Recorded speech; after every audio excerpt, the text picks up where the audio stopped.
kumare ko. At nandito ako sa restaurant. Naghihintay ako dito mga kakumare ko. Charot. Sobrang init sa labas kahit ano na, gabi na, kahit madilim na. Mainit pa rin mga kakumare ko.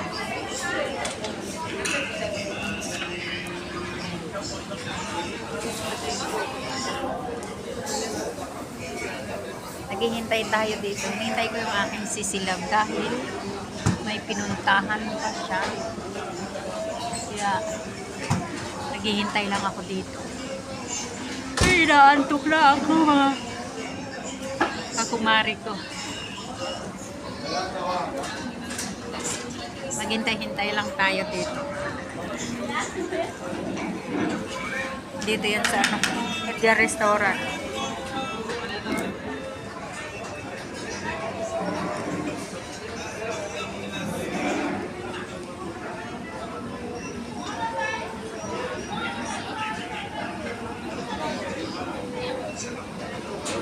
Pakita ko sa inyo mga kakumari ko. Ito sa baba.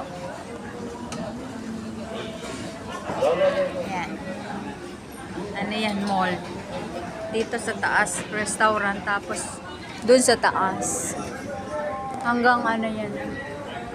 8th floor. Hanggang 8th floor.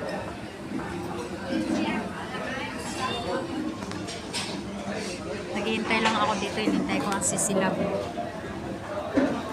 Kasi dito sa loob mainit. Ay, malamig. Sa labas kasi mainit na mga kakumari.